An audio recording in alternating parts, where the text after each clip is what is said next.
నిర్ణయించినప్పుడు మొట్టమొదటి కార్యక్రమాన్ని మహబూబ్నగర్ జిల్లా మక్తల్ శాసనసభ నియోజకవర్గం నుంచి ప్రారంభించుకోవాలి. అత్యంత వెనుకబడిన పాలకుల నిర్లక్ష్యానికి లోనైన మక్తల్ శాసనసభ నియోజకవర్గాన్ని మిగతా శాసనసభ నియోజకవర్గాలతో సమానంగా అభివృద్ధి చేయాలన్న ఆలోచనతో మీ నాయకుడు మా సహచర మంత్రివర్గ సభ్యులు వాకిటి శ్రీహరి గారు అడగడంతో ఈ ప్రాంతానికి విచ్చేసి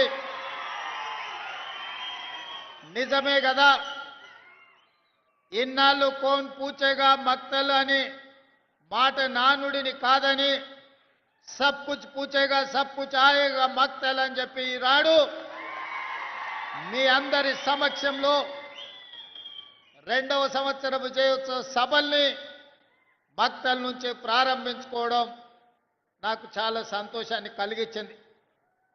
మిత్రులారా, ఉమ్మడి రాష్ట్రంలో చూసినాం, ప్రత్యేక తెలంగాణలో చూసినాం. ఎవరు ఉన్నా ఎవరు వచ్చినా ఎన్నికలప్పుడు ఎమ్మెల్యేలను గెలిపించండి, మేము అధికారంలో ఉంటాము, అధికార దర్పాన్ని ఎలగబెడతామని అడిగినోళ్లే. కానీ మన మక్తల్, నారాయణపేట, కొడంగల్ ప్రాంతాలకు నీళ్లు కానీ నిధులు ఇవ్వాలి అని, అధికారాన్ని పంచాలి అని ఏనాడు కూడా ఆలోచన చేయలే. ఇవాళ 2023 డిసెంబర్ 7 తారీఖు నాడు ప్రజాప్రభుత్వం ఇందిరమ్మ పాలన అధికారాన్ని చేపట్టడానికి ఉమ్మడి పాలమూరు జిల్లా నుంచి మీరు ఆశీర్వదించి 12 మంది శాసనసభ్యులను నాకు తోడుగా అండగా నిలబడి అత్యంత సామాన్య కుటుంబాల నుంచి వచ్చిన వాళ్ళను మీరు ఎమ్మెల్యేలుగా హైదరాబాద్కు పంపించడం జరిగింది.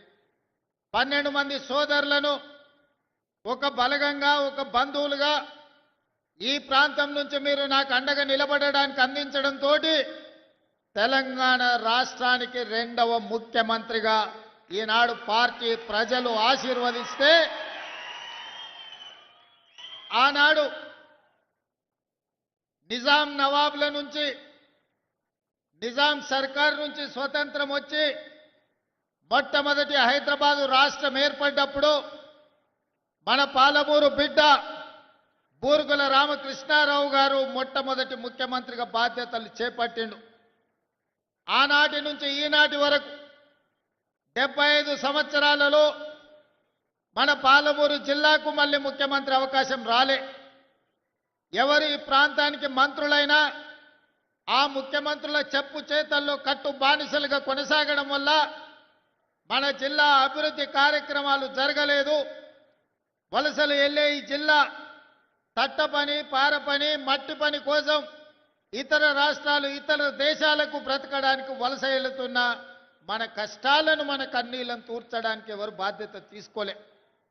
అందుకే ఈనాడు ఈ పాలమూరు జిల్లా చైతన్యమై మీరందరూ కలిసికట్టుగా ఈ ప్రాంతం నుంచి 12 మంది శాసనసభ్యులను ఎన్నుకొని నిండు మనసుతో ఆశీర్వదించడంతో ఈనాడు తెలంగాణ రాష్ట్రానికి నాయకత్వం వహించి తెలంగాణ రాష్ట్రానికి 2వ ముఖ్యమంత్రిగా ఈ పాలమూరు బిడ్డ, ఒక రైతు బిడ్డ, మీ సోదరుడు, మీతో పాటే ఉండి మీతో పాటే పెరిగి ఒక జడ్పీటీసీగా, ఎమ్మెల్సీగా, ఎమ్మెల్యేగా, ఎంపీగా, కాంగ్రెస్ పార్టీ అధ్యక్షుడిగా ఈనాడు తెలంగాణ రాష్ట్ర ముఖ్యమంత్రిగా మీ ముందు నిలబడ్డాడంటే మీరు నిండు మనసుతో ఆశీర్వదించి, పాలమూరు గడ్డ ప్రేమిస్తే ప్రాణమిస్తుంది, మోసగిస్తే పాతాళానికి తొక్కుతుంది అని నిరూపించరు. నేనెందుకు ఈ మాట చెబుతున్నా అంటే 2009లో ఒక ఆయన తెలంగాణ ఉద్యమం బలపడాలి, తెలంగాణ రాష్ట్రం రావాలి అనంటే ఈ ప్రాంతం నుంచి పార్లమెంటుకు వెళ్ళాలి అని వలస వచ్చి మనల్ని అడిగిండు. వలస వెళ్ళే మనకు వలసల బాధలు తెలుసు. అందుకే వలస వచ్చిన తెలంగాణ సమస్య తెలంగాణ రాష్ట్ర సాధనతోనే పరిష్కారం అవుతుంది. తెలంగాణ రాష్ట్రం వస్తే మా కల్వకుర్తి ఎత్తిపోతల, మా జూరాల, మా నెట్టంపాడు, మా కోయిల్ సాగరు, మా భీమా, మా పాలమూరు రంగారెడ్డి ఎత్తిపోతల పథకాలు పూర్తయితే మా జిల్లాలో లక్షలాది ఎకరాలకు నీరు పారుతుంది, పచ్చని పంటలు పండుతాయి, మా జీవితాలలో వెలుగులు వస్తాయి అని ఆశించి ఆనాడు ఆశీర్వదించినాం. ఆనాడు అండగా నిలబడ్డాం.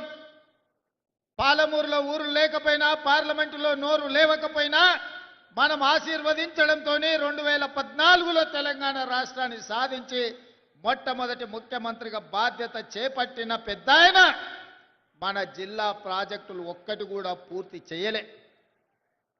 ఏనాడో మొదలుపెట్టిన సంగం బండలో పెద్ద బండ అడ్డం వస్తే బండ కొట్టడానికి 12 కోట్ల రూపాయలు కావాలంటే 2 లక్షల కోట్ల రూపాయలు సాగునీటి ప్రాజెక్టులకు ఖర్చు పెట్టినా సంగం బండలో ఉన్న పెద్ద బండను బలగొట్టడానికి 12 కోట్ల రూపాయలు మనకి ఇవ్వలే. మన ప్రాజెక్టులు, మన సంగమండ ప్రాంతం ఒక కోయిల్ సాగర్ కావచ్చు, ఒక నెట్టంపాడు కావచ్చు, ఒక జూరాల కావచ్చు, ఒక కల్వకుర్తి ఎత్తిపోతలు కావచ్చు, ఒక పాలమూరు రంగారెడ్డి ప్రాజెక్టు కావచ్చు. మన సాగునీరు, మన తాగునీరు కోసం ఏనాడు వాళ్ళు తాపత్రయపడలేదు, ఏనాడు మన సమస్యల్ని పరిష్కరించడానికి ప్రయత్నం చేయలేదు.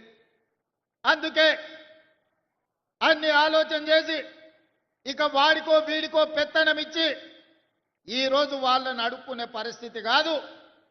మా బిడ్డ మా ఓడే ఈ తెలంగాణలో పెత్తనం ఉండాలి, మట్టి పనికి పోయినా ఇంటోడే పోవాలని పెద్దోళ్ళు ఎట్లయితే అన్నారో ఇవాళ మట్టి పని పార పని చేసే మన పాలమూరు ప్రజలు ఈనాడు పాలమూరు బిడ్డనే ఆశీర్వదించి తెలంగాణలో